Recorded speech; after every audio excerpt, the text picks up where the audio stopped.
Hey, team players, Joe and Bob with you here as the fans of the NFL reporting on all of the teams.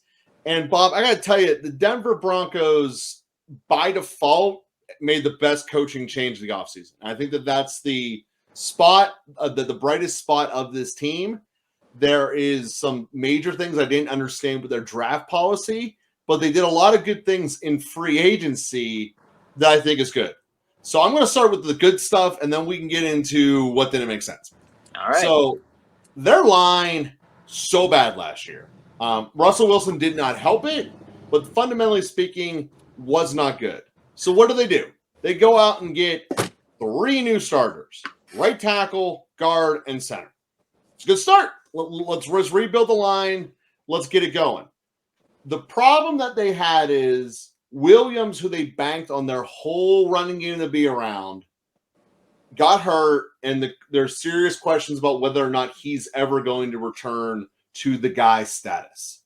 They ran 5 million different running backs last year. Not a single one of their backs, as a result, got more than 500 yards over the season. It was fantasy hell to bank on a Denver running back. But you got to figure it would have helped the team because they weren't very good getting third downs converted because there was too much hero ball being played by Russ once everything started falling off the rails. Mm-hmm. So I like the fact that they fixed the line. I like the fact that they brought in the best available offensive coach, period. And that's what they did. Mm-hmm. So we look at those two things. We have to assume that Sean Payton is doing things the right way because, he did build something in New Orleans. But the part that a lot of people forget about the New Orleans experience was it didn't happen overnight. Mm-hmm. Drew Brees was there, but Drew Brees had some ugly years in the beginning with Payton.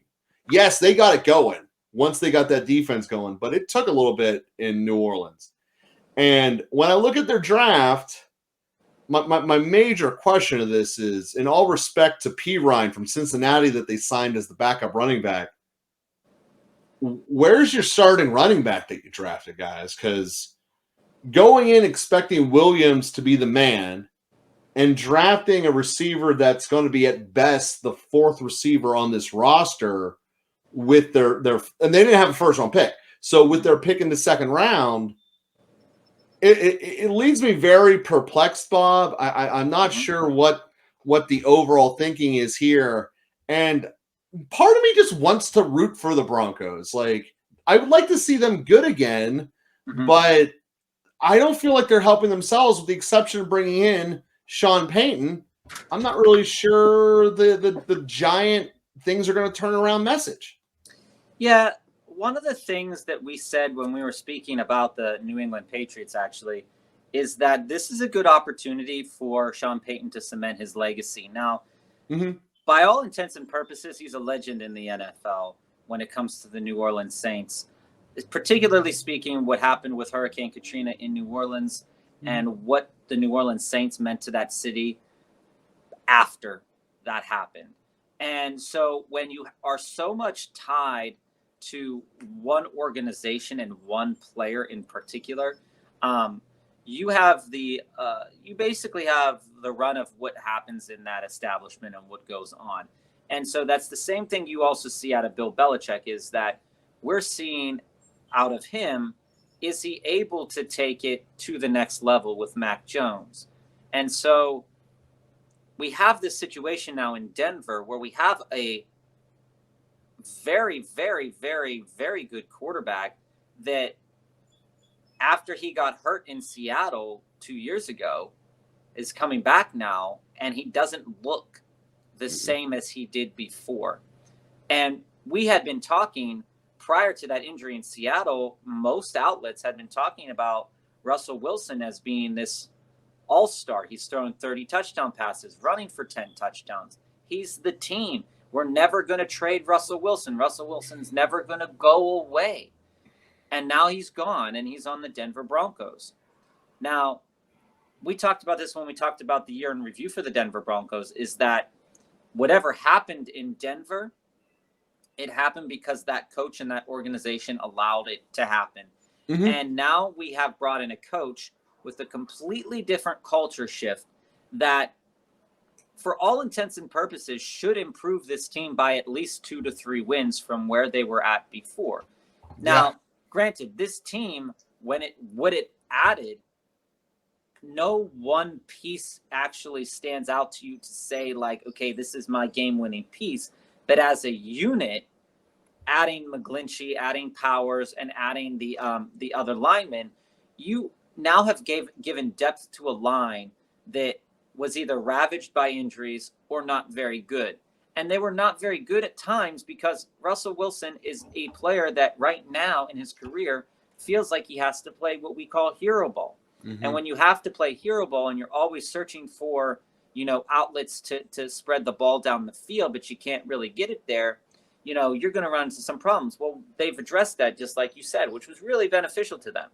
When you now have a coach who took a guy in Drew Brees that was small in stature, gritty, willing to put his himself out there to win games, you would hope that translates well to Russell Wilson. But the biggest thing about this offense, that is the biggest question mark and the worst part about this offense last year, and I surmise one of the reasons, other than coaching, why the Denver Broncos could not, get through a game without blowing a lead. And this is the history. This is the history of the AFC West this year, is blown leads. Mm-hmm. Is when you look at it, blown leads and come from behind victories. When you look at what this team did, they could not keep a running back healthy. And because they couldn't keep a running back healthy, we talked about this with other teams, you have your offensive linemen who can't stay healthy. So then if your offensive linemen can't stay healthy and they have to plan for different people behind the line, and then those people have to plan for other people who are supposed to work with them on the line to withhold blocks, well, you've just made this incredibly difficult, and you had a coach who, by all intents and purposes, sucked. Yeah, no, he did. So you look at this team and its inconsistency throughout the year, and you say to yourself, well, it's got to be better this year. It has to be. Kind of. If it is, we're going to see. If it has Javonte Williams and Javonte Williams comes back in the way that we hope he does, this team could take second in the AFC West. Mm-hmm. If they don't, and you're playing Samaje Perine the whole time, and I love Samaje Perine and no shade thrown on him, but we haven't seen him as a starting running back except for a couple games that Joe Mixon missed, and it wasn't anything to write home about. And so, I question why they didn't go out there and get a little bit more depth at running back because, of the struggles that they had last year. But with the offense coached by Sean Payton and the defense, which was surprisingly adequate, mm-hmm. if not very great at times last year. I mean, they ranked in the top 15 in both pass defense and rush defense as the with an offense that couldn't get a first down. So they were on the field. For an offense that couldn't get a first down. And they were on the field a lot. They mm-hmm. were on the field a lot because of Russell Wilson's hero ball.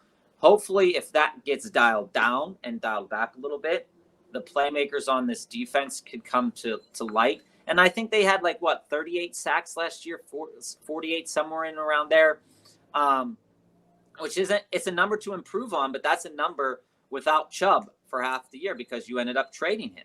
Well, it's also a number without really ever having a lead, which is to me the super impressive part. I do believe that, as I said in the year review, I think Denver's going to have the most improved defense in the NFL this year. Just for the simple fact that Sean Payton's not going to have an offense that is completely inept on first and second down and just desperate for Russ to make a play on third down, which basically is what their team was regularly, mm-hmm. way too regularly. Inefficient first down, 0 on a run on second down, try to hope for a miracle on third. And when you look at that, they're not going to be that this way. I mean, you can say a lot about Payton and how he can take teams to develop. He fixes the basics, and he will get this team to be respectable. And with that kind of defense, I mean, I'm not saying that these guys are going to go blow up the Chiefs or anything like that. But I am thinking that because they took the Chiefs at distance in both games, and they just fell apart midway through the fourth quarter in both games. And you're not going to get that from Payton. He's actually going to be able to stand up to the coaching, and he's instantly the second best coach in this division. So So my question that I'm excited to see what's going to happen to Denver this season in particular is what's going to happen finally if everything works out the way that it's supposed to work out.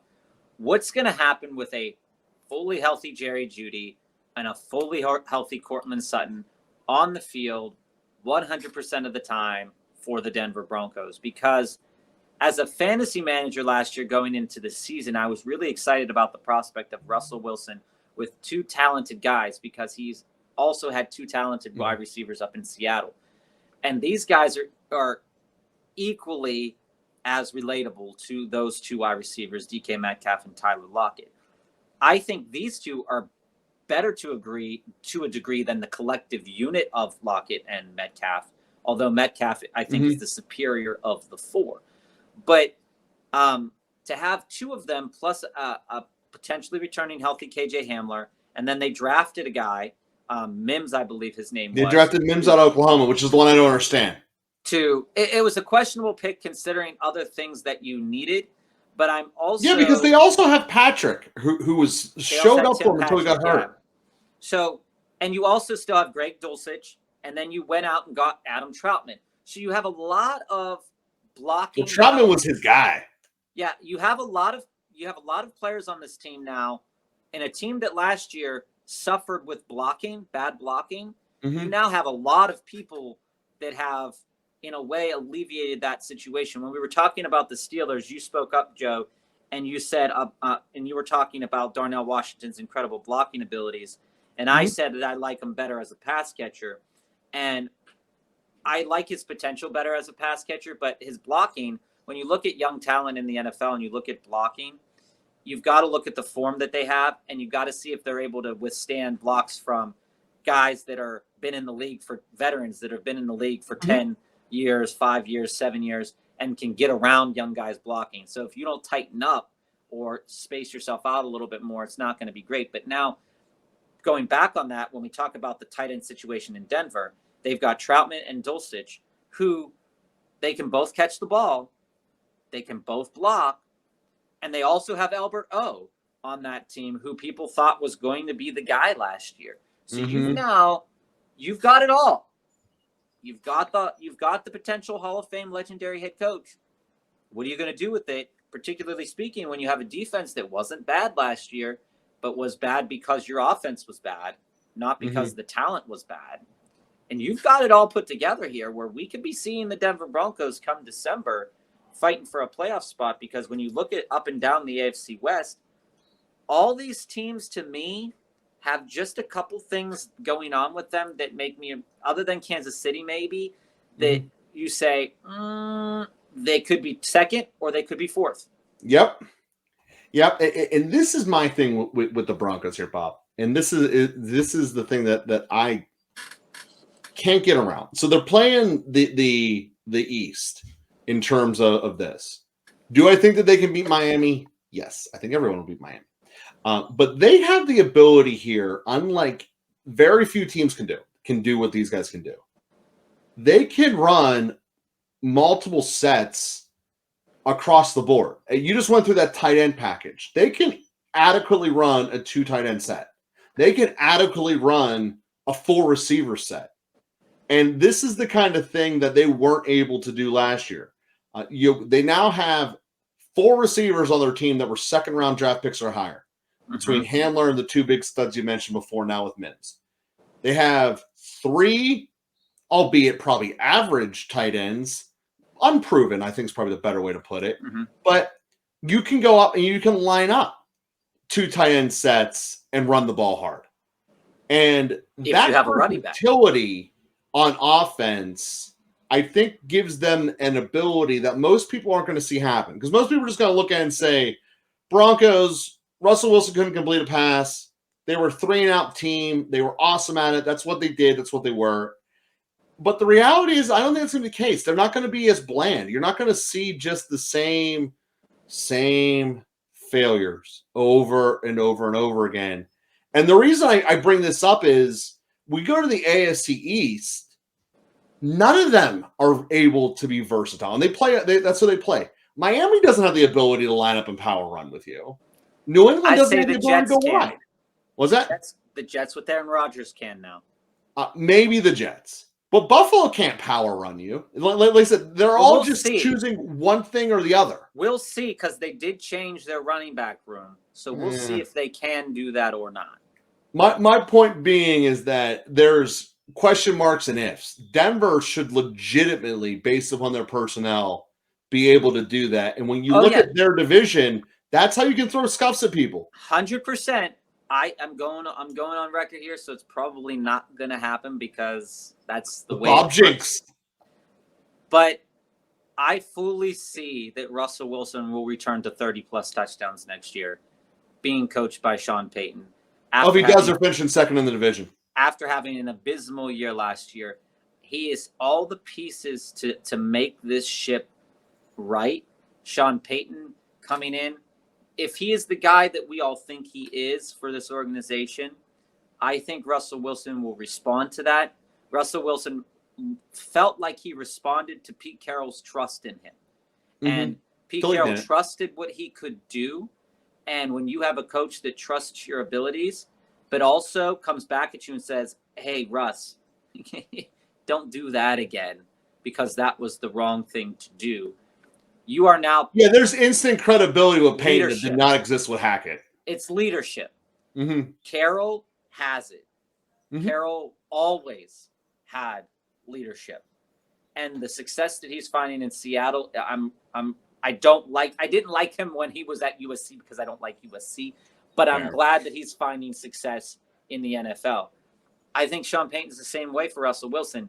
And when you have leadership with a team like the Denver Broncos with talent, if all things shake down accurately and injuries happen, they're going to happen, and injuries happen in the way that, you don't have everybody in. If you do have injuries, maybe they all happen at the same time and they're all out 3 weeks. So, I'm going to lose those 3 weeks. If you come back and you say, okay, Denver, what's going to happen? And you look at Denver's schedule, you said they play the AFC East, they play the AFC West. Who else? And they play the NFC North. NFC North, and who's their randos?